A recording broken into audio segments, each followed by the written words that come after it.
excited and honored to be part of the next session, which I hope you'll join me for. It's actually part of the sustainability track, and sponsoring that track is Native Trails. And if you know their product, then you know how beautiful it is for both kitchen and bath, but also that the DNA of their brand is really, really linked to sustainability. It's a huge part of what they do and what they stand for. So who better to speak to this than Naomi Nielsen, founder and CEO of Native Trails. Naomi, come on up, and thank you.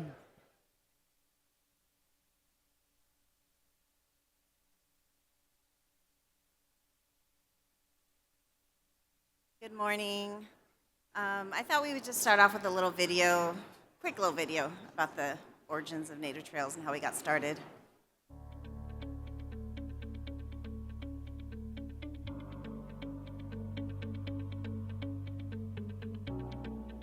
My name is Naomi Nielsen, and I'm the founder of Native Trails. Native Trails combines age-old artisan tradition with sustainable materials. Within that realm, we create sophisticated and functional kitchen and bath designs that we're proud to share with the world. Ever since I was a little girl, my passion was traveling, exploring, and learning about other cultures. It started with going down to Mexico with my family, where I was always lured into these craft markets that we'd come across. And I was enamored by the people and what they were making and selling. Over time, that grew into the idea that if I could somehow connect these people with a bigger market for their goods, it could potentially make a big impact on their lives. This is where the inspiration for Native Trails came from, and that's where the idea of a collaborative team began.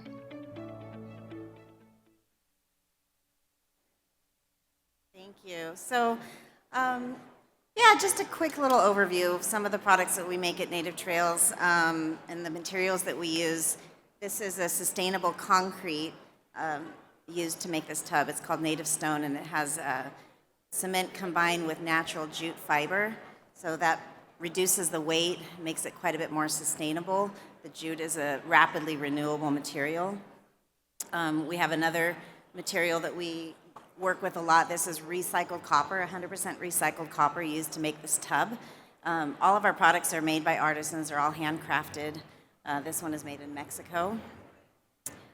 This is another copper piece. This is made with copper plated with nickel.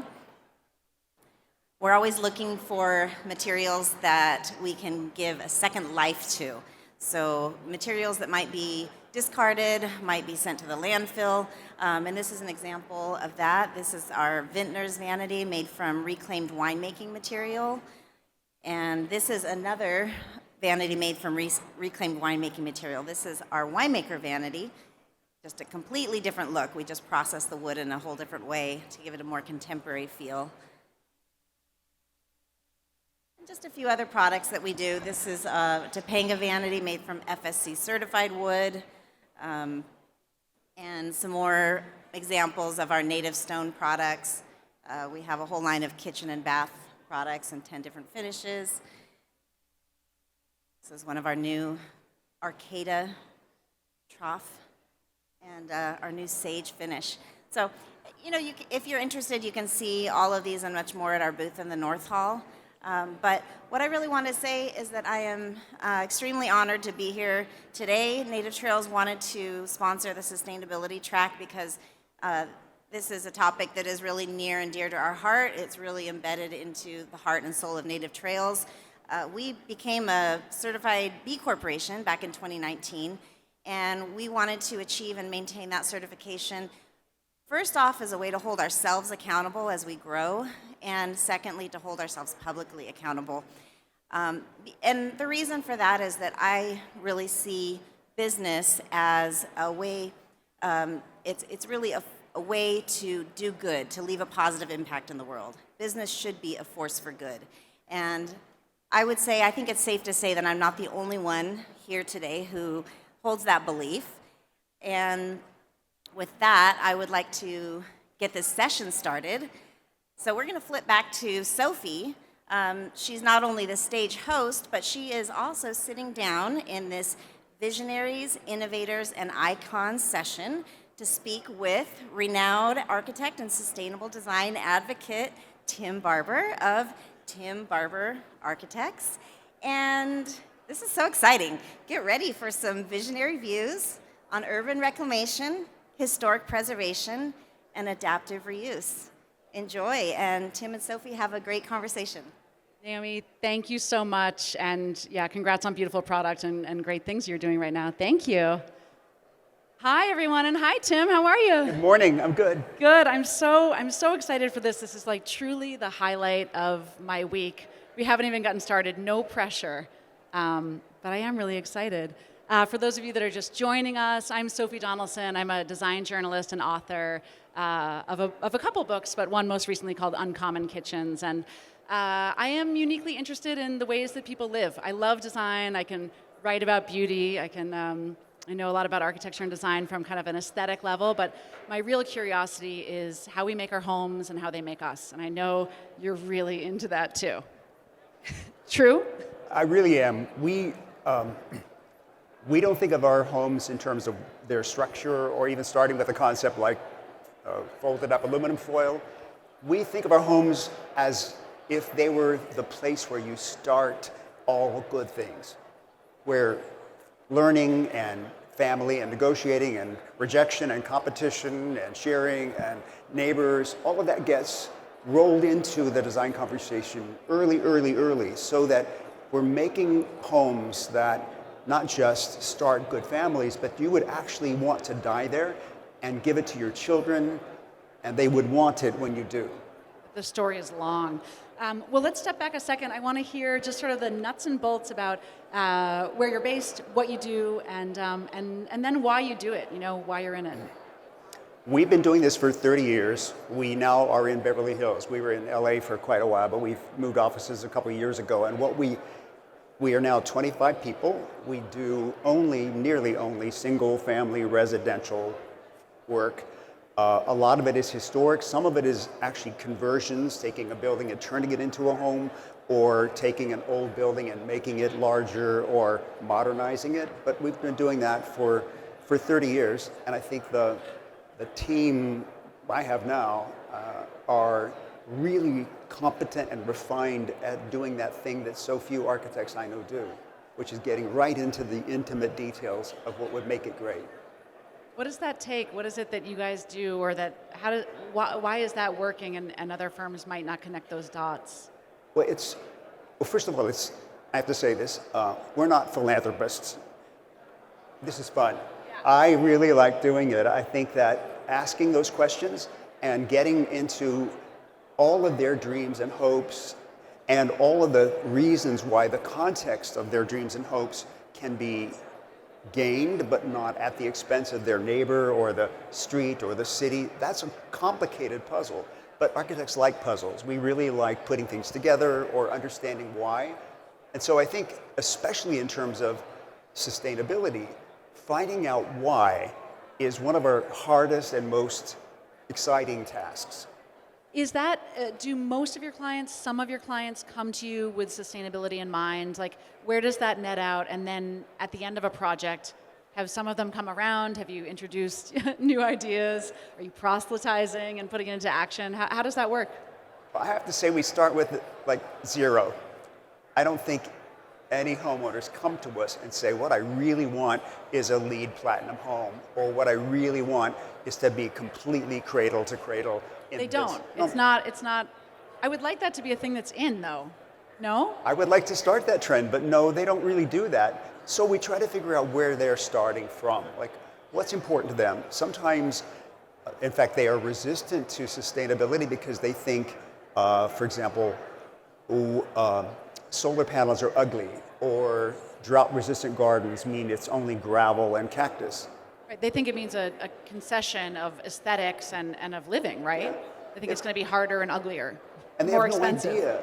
Foreign countries and even ancient cultures have been doing sustainable building for centuries. And so the way they've solved that problem is actually beautiful and refined and proven. So finding ways to show them either images of ways that that's been done, or giving them things to read, or showing them, walking them through examples that actually work, is a mind changer. So it takes a bit to change that mind. Sometimes they're worried that it's going to be expensive, but many sustainable options are zero cost.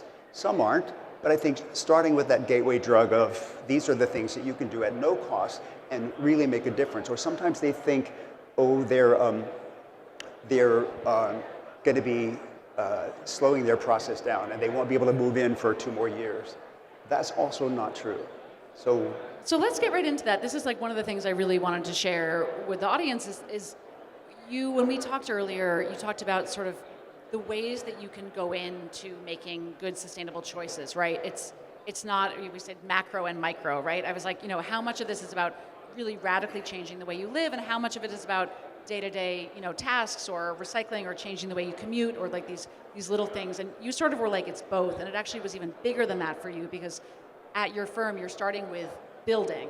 I think you said there's building and living and something else. Can you spit on that for a little bit? The definition of sustainability is really accommodating the needs of the current generation without compromising the needs of a future generation. Wait, say that again. So sustainability is? Accommodating the needs of the current generation without compromising the needs of future generations. But there are 3 components to that, and if you don't hit all 3 marks, you're not sustainable. One of them is economic vitality. It's got to be affordable both to build and to operate. One of them is community well-being. If it doesn't make both you and your neighbors and your city and your country better, safer, stronger, then it's not sustainable. It won't last. And then the third ingredient, which we all talk about a lot, is environmental care. How do we take good care of the environment? But you can't have sustainability without all 3. Right. So that's how you're approaching it at a project level. Is that right? From the level of homeowners when they move in, what adjustments are they making? What things maybe are a little different? What are they learning to do? What are some just little things? And you can also use yourself as an example, although I know it's a little extreme. We're going to get to how Tim actually lives, which is really beautiful and interesting. No, it's really cool. But maybe you can tell me about your quite sophisticated clients. Well, with our clients, for example, many of them come to us to say, oh, I would never work on an electric range. That's not possible. I only cook with gas. Or they'll say, I'm not going to take a shower in one of those low-flow shower heads. That is not for me. Yeah. So there are lots They're not willing to give that up. But first of all, induction cooktops and electric ovens are actually really wonderful. Once you learn to use them, they're every bit as effective as gas. No, and they're more precise, and chefs have proven this, and you do not need to see the flame. And yeah, to be very honest, the gas lobby is now paying influencers. I ran into one of them last night. I was looking at her posts. I met a designer. I was like, how was interesting? And hashtag cooking with gas. And I was like, we know exactly what this is, that there's actually, There's a lot of money behind it. There's a lot of money behind it, but weirdly, once you learn to cook with induction, which is not that crazy, it's a learning it is curve. Life-changing. You do the first. I learned a couple years ago to learn on it, and I love it. And I'm a cook. I cook a lot. Same thing with low-flow shower heads. Part of this, for everybody here, that's a design challenge. If a low-flow shower is not sexy, if it doesn't really feel good, we haven't done our job yet. Right. So let's design that.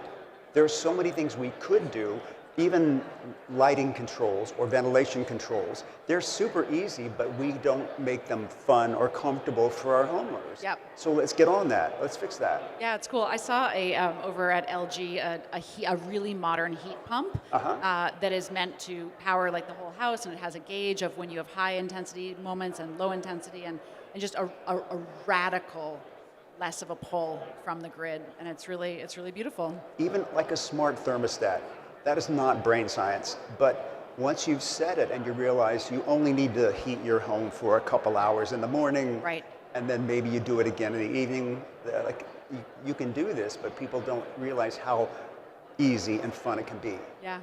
I was asking you sort of when you had an awakening, like, architects, you've had a nice, I referred you to a friend as a mid-career architect, and they were like, really? And I'm like, yeah, it takes forever, to grow your practice. It's like, if you're lucky, a very long, lifespan, but you're in the thick of it. You're doing great projects. You said that you now get to sort of spread the gospel. I said evangelize your ideas, and you don't have to be as much in the nitty-gritty, but take me back to the moment when, you're practicing, you're doing the jobs, things are humming, but was there a second that you were like, you know what? I want to be doing better work, different work, or be truer to kind of what your beliefs are in terms of living that feels good and that's responsible? I started in college only doing adaptive reuse and off-the-grid community things. Then I spent like 25 years not doing that, doing really luxurious custom residences and really paying close attention to the look and feel of our buildings. And I'm proud of that. I'm not dissing that, but I think, here's a terrible example. About 5 years ago, I had a confrontation with a client about a pool cover. Now, I did my homework. I sent him all the research. I had other clients email him to say how much they love their pool cover and It's just why. to keep the heat in to and reduce. And the water from evaporating. And water from evaporating, okay. And it helps with cleaning. So it's not a big deal. It's not even expensive. But he said, I don't want to look at it. I said, so when you're home, open it. But we lost that battle. And it seems like a really insignificant moment. You are still thinking about it. I am. I'm still mad about that, and I think Totally. You guys are nodding. You're like, yeah, you've waged a battle and lost, and it's still on your mind. well, so it made me realize we are not, we built hundreds and hundreds of really beautiful homes, and in the process, we have radically contributed to global warming, my firm. We've put high carbon concrete and steel in our buildings. We have thrown away perfectly good buildings into landfills, causing carbon dioxide and methane to be released over time. We've imported tons and tons of imported marble. We've cut down mature trees. We have been the problem. And so that conversation seems so insignificant, but it really made us all realize we could be moving the needle the other direction. And now is time to start. To atone for your sins, you will be doing this every day, all day, Tim, for years to come. You need to spread the gospel of sustainability from here on out, my friend. That's it. It sounds like purgatory. It sounds like punishment, but it's not. I think when our homeowners get excited about it and become evangelists themselves, we had a client years ago, she didn't know anything about sustainability, but the minute she got on board, she wanted that LEED gold house. And so it's a traditional house, and we didn't give up anything for it, but going through the process, which is time consuming, got so exciting for her that now she's telling all of her friends. And every time I go to a party, I meet someone she knows who says, I love Linda's house. Let's have some and of like, that. I know all about the house and I know all about you, right? Yeah. It's great though. I mean, the thing is that stories is what people share, right? It's not just the surface level of, sort of like what it looks like. I mean, that's like, my history and background as a journalist. It's like there's shelter magazines, there's, Instagram, it's like whatever, but the thing that people share and like pass on is like, actually, like once you go through that door, or like there was, a weird story behind this. It was actually like this, and that's what we call today viral, but it's otherwise just known as a compelling story. And stories it's what's happening at all the booths around us right now. That's marketing. It's connecting the product to an emotion, to an experience, to a possibility for people, right? That excites them, that renews them, that gives them energy, and that's sort of what we can pass on. So the more that we can connect sustainability or these things that feel like values and that feel heavy to just ways of being, the easier it is. Okay, now I want to talk about some of the fun ones, and then I want to talk about fire resiliency and some of the serious stuff that's happening in your hometown of Los Angeles. But before we go there, I want to talk a little bit about your house, because you told me some really interesting anecdotes. Tim lives in Los Angeles, and he does not have a traditional, maybe you have air conditioning, but you never use it, you said. So can you talk about cooling your home and some of the kind of, I think we talked about it as ancient kind of practices that are absolutely relevant today? There's so many ancient practices. One, what we like a lot, it's a Middle Eastern strategy called a badger or a wind catcher, where there's a tall... What was the first name? Badger. Badger. B-A-D-G-I-R. B-A-D-G-I-R. Yeah. New word. Write it down. Vocab. You'll be tested later. Spelling too.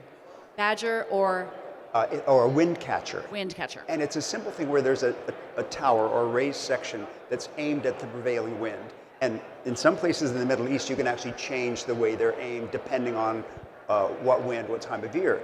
But then it is conducted down naturally past a a low, shallow pool of water, which then cools the air, and that's what is used to cool the house. There's an Egyptian version of that I like also, but there are like, for example, the Greek homes in the 600 BC category had something called an impluvium. So all the roofs were tilted to the center of the house, and they collected water in a courtyard, and that is what they used rather than walking, 90 blocks to the well with jugs on your head. Like, it was just a way to make good use of your resources without causing anybody any harm. And so we use the toys also. I have solar collectors on my house. I call that a toy. It's not necessarily a strategy. But first of all, my utility bill is like that big, and they actually cool my house by shading my roof. So my roof doesn't get anywhere near as hot under the solar collector. So I have to use less, I don't even use my air conditioner, but less wind moving through my house. And I have got a high section over my kitchen with one operable window, which naturally just chimneys the warm air out of the house. Right, the warm air rises and out it goes. Yeah. Keeps the flow going. You also mentioned a cool, I think you said laundry to landscape. I love that. This is so easy. Laundry to landscape has no tanks, no filters, no pumps. There's no chemical used.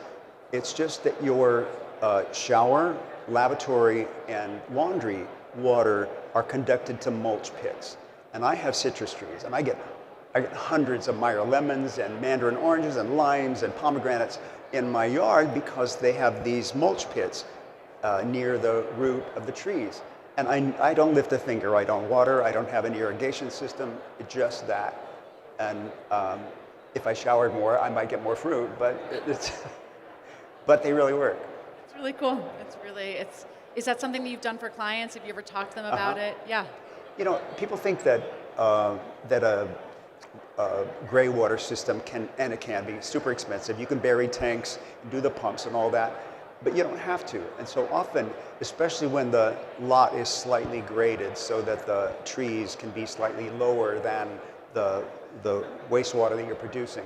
In my yard, it's basically flat, and so the laundry is, because it comes out with force, it's pushed to the higher mulch pits, and then the lavatories go to the lower mulch pits. So you can spend a lot of money doing the whole system, and there are black water systems. You can recycle toilet water if you want that technology, but that's a choice you can make. You don't my system cost me less than $5,000, and I've been using it for 10 years. Wow, and it just keeps rolling. Yeah, that's incredible. Let's talk about building, because building waste is something that I think, some of you are probably here for the load-in of this show. Just seeing what it takes to get one booth at one trade show built in this temporary environment, and we know what a construction site looks like, and we know what a demo site looks like. Talk to me about where you can mitigate some waste, and also really advising people that are working on projects or are in a position to say, hey, we can do this a little bit of a different way, and if they start up front by knowing that. So in California, we have already a construction debris law. I think it's 65% or more of your construction waste and debris has to be recyclable, not go to the landfill. That's a good number, but we try to really raise that number. One of the easy ways we do it is if we're replacing a house or even part of a house, we use what's called stick demo or green demo, so that all the wood is taken apart, the nails are taken out, it's packed onto a flatbed truck and used somewhere where it qualifies for structural lumber or fire blocking. It's used in many ways. We recycle concrete. Sometimes we'll even take the concrete, I did this in my house, I broke it up and I laid it as a wall because I didn't want a driveway. So now I've got the old driveway being walls around my house. We also do things like, we design so that the plywood cuts on your roof are so precise that you don't have to throw half of it away. We design wood floors so that we can make use of the short pieces. Maybe there's a herringbone section in the middle or a border or something where you make use of the pieces which would normally just be ditched. This sounds like, anybody that bakes, it's like, the extra bits of dough, it's like, what are you making? Are you going to make a little galette, with it, or you're going to do a cool crust around it? It's like, good analogy. There's, sensibilities where, most of the world lives in a way in which waste is not an option. Yeah. Everything, all of the scraps are used. I even grew up outside Boston in a plenty nice lifestyle, but it was very frowned upon to, use it up, use it up, wear it out, make it do, or do without. It was Oh, I said to like me that. like 700 times per year as a child. It's like, still there. Yeah. Can you make do? Can you wait? I was talking yesterday with Corey Damon Jenkins about like interior design and just sometimes the rush to consume something, to just answer a question, to just press that Amazon like one click to get it the next day. And it's like, can you wait? Could you wait a second? Can you defer that? It's like marshmallow test for adults. We're failing bad, big time. All of the adults are doing all of the marshmallows, and the designers to the clients. It's marshmallow central out there, right? I'm glad you brought that up. Like Amazon, I don't want to, shame them, but we don't think about packaging. We don't think about shipping. And especially in construction, we are already the number one contributor to climate change. There's so much construction packaging that ends up in the landfill and so much unnecessary shipping when we know that it can be made more locally, or you don't have to, because it has some trend appeal. It doesn't have to come from a certain place. You can get something you like equally well with less packaging, less shipping. In fact, you can use some of the packaging for... Again, takeout versus cooking. Sometimes I'm like, I actually don't have enough time for the plastic of the takeout. I can't even, it's actually easier to just make eggs for my kids than order Chinese takeout because there's 7,000 new things in my house and only one of them is food. And this is my complaint, but half of that packaging is childproof and I cannot get it open, so. I agree.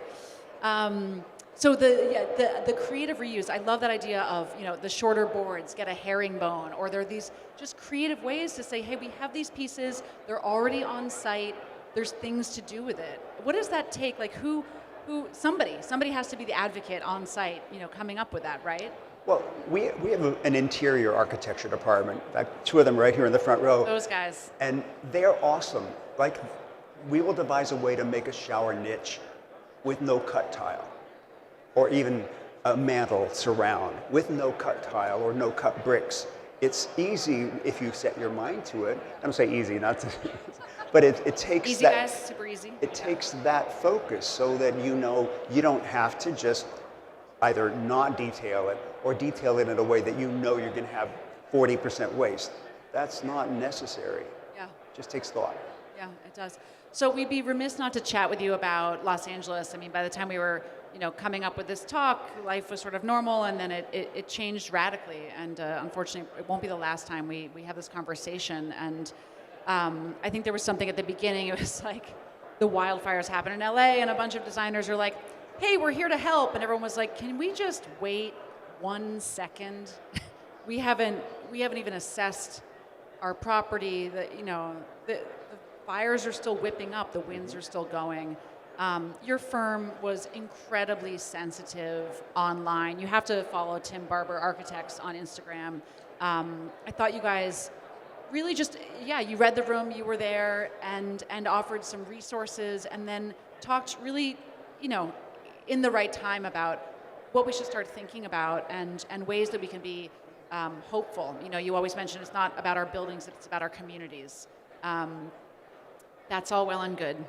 You can keep talking about that. I want to talk about the reality of what are some of the ways that we should be aware that in the rebuild, from the neighborhood level down to a home level, that homeowners and designers and architects can be thoughtful about how to mitigate the damage of some future tragedy.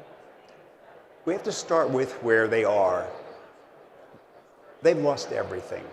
They've lost photographs and keepsakes and antiques and musical instruments and the things that they have spent their lifetime loving. So you have to start where they are.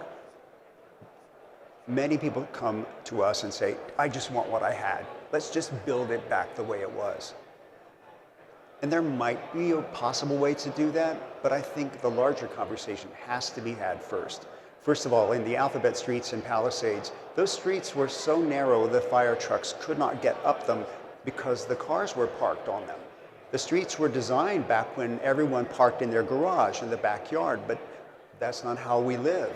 So we need to fix that. Somehow, either the streets are wider or you don't park on the street. Some change is necessary.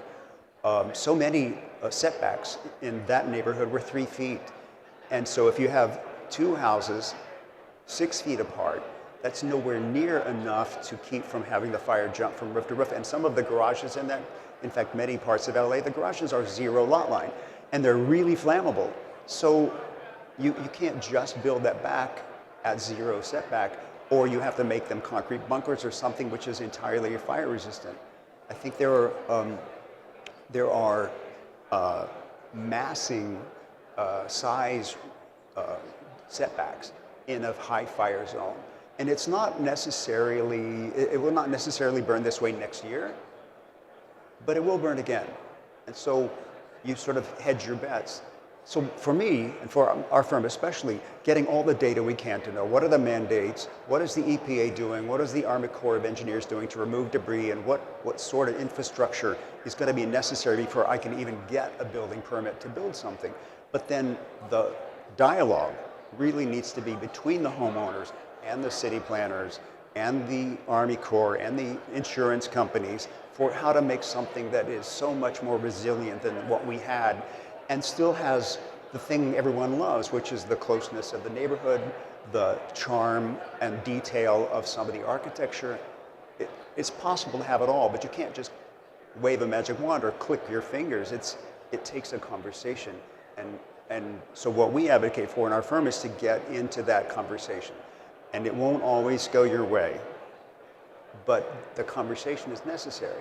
I saw some press about, these homes that were outliers that did not burn among homes that did, and it's even hard to talk about this because it's really hard to talk about. But there was landscaping in mind and there were materials in mind. Can you just outline a couple of those? Just because I think it's important that we know that we can recognize that and have a conversation about it. Well, for the house itself, there's so many easy entry-level strategies. You can't have wood overhangs, they catch cinders. You can't have attic vents because they pull cinders into the attic, which is then just a minefield. Even crawl space vents are difficult, so finding ways to either vent them, as you should, or seal them up and condition them, which is not my favorite thing, but finding a way to keep the embers from getting in, and then using fire-resistant materials for your roofing, for your siding, finding ways for all of your windows need to be not just dual glaze, but tempered, because the heat will not pop a tempered window like it will a non-tempered window. So those are house strategies. But for landscape, putting a 5-foot gravel or stepping stone border around your house so the low shrubs that sometimes get super dry aren't there just to be kindling to start your house on fire. Looking for ways for your mature trees, which we advocate for, to be in a position where they shade your house when you want them to be shaded, but they don't hang over the roof in a way that's going to make your house just a target for fire. And then I think even thinking through the way you'll get in and get out, thinking through the way the fire trucks will get in and get out, making sure, like we've always advocated for things like a pool pump so that you would have the ability to use pool water to spray your house. Or I've got a client in Topanga Beach Road, he saved his house and 3 others. He had roof sprinklers. We did that about 10 years ago, but he used his pool water and their pool water and some training that he had. So training, actually learning what to do in case of a fire to give yourself the best shot of keeping your house is also a strategy. It's really interesting and probably really empowering for homeowners to feel like when they're making this investment and they're excited for this, that they understand the full scope of what they're getting into. Yeah, and it's also house, it's neighborhood, it's technology, it's garden, it's everything. Yeah, as that idea of like, if you're the prepared one, also you have the ability to help your neighbors, your friends, to be that beacon in a time of hurt, It's really interesting. I want to end on, we can ask a couple questions if people want. Tim had also a great idea for it, but I have one more question for you. At the end of our conversation, you're like, I don't know if you want to get into this. And it's, of course, whenever somebody says that to a journalist, right, you wrap the good questions and then it's always the end of the interview. And famously, journalists, it's like you stop taping, cute, okay, recording. Anyway, and then the really good stuff comes out, right? It's like famously when people are off the cuff or leaving the room. And you talked about one of the reasons, like hang drying laundry, which is a visual and a story that that I kept with, but we were talking about sort of what pays you back, what feels good. It's not just for the I'm doing a right thing or I'm serving the planet or a future. You were saying that you yourself and some of the practices that you have that are earth, empathy, that it feels good to you too. Can you think of a couple? And the hang drying the laundry came to mind. I'm a lazy hedonist. If it doesn't feel good, I'm not really terribly interested. So everything that I do, I think has a payoff. I do hang my sheets. They're linen, not cotton. I love the way, it's kind of scratchy at first. I really love the way a linen sheet feels when it's been line dried. I bike to work and back. It's 25 minutes, mostly flat. But on my way home, not only is it kind of cooling and a great way to shed the day, but I save 20 minutes on my commute time and I get my workout. So I've done 3 things at once. So I'm having a good time and I'm also doing something that's healthy for the environment. Those are weird examples. No, it's weird. The sheet drying really, it took me because I don't know, there's the aesthetic value. It's like, first of all, you buy the sheets, you've thought about the sheets, then they're beautiful. So whether it's a color or it's the quality of linen, they're blowing in the wind. So there's this sort of, I don't know, for me, romantic, I use my mother's electric mixer. My grandmother's electric mixer. She was a good cook, but that mixer works better than the one I bought 3 years ago. I'm not interested. I like her mixer, and it also makes me think of her, and that's a thing. It's beautiful, and I think that there's a lot of technology that takes us further from some of those intimate acts of homemaking and of living, of cooking, of spending time with people, of being in touch with your home and the landscape, how it smells, how it feels, and that to me is going the wrong direction. Technology has the ability to do amazing things and to solve problems on global levels, but it's not necessarily, it doesn't need to knead your bread for you. But Exactly. But don't diss it. There's a lot of good that comes from technology. Use it where it doesn't take your humanity away. yeah, and can even make connections for you. So let's just, with a minute or two, Tim had kind of the cute idea of asking the audience, I know they're going to hate this because I'm changing the format, but if anybody had a practice that, thank you for coming up with the mic, great, that you do either in building, in living, in designing, or talking to your clients, does anybody have something that they're proud of or that they've sort of enacted that's made them feel good, like they're maybe looking out for the next generation? I know it's a big question. Okay, this gentleman here. Thank you, brave gentleman. What's your name and where are you from? Hi, Sophie. My name is Dwayne Clark. Hi, Dwayne. Hi. Previously from New York, now living in Austin, Texas. So my question is directed to you. I'm a huge fan of yours. Being from New York, knew of your firm for a long time. And it resonates with me, its beauty and the hug it gives you. My question to you, though, is I love your definition of the sustainability responsibility that we as stewards of this great land need to be proactive. My question to you is, it's high affluential net worth that it seems to be your client base. I believe that the sustainable conversation also needs to be around affordability, and you touched on that. But unless us as mature adults help our kids get into their first home, unless we do, it's nearly impossible. They're going to be 40, 50, 60 before they can afford a home moving forward. So what initiatives and what passion projects that you can take a nod to that would be information that we could bestow? That's a great question. I probably shouldn't say this, but I was born in a trailer. And my parents' first home with 5 children was 1,300 square feet. So affordable housing, for example, first should deal with the scale of it. Start there. Some of the assets that the wealthy have aren't even a contributor to a good life for a young starting family.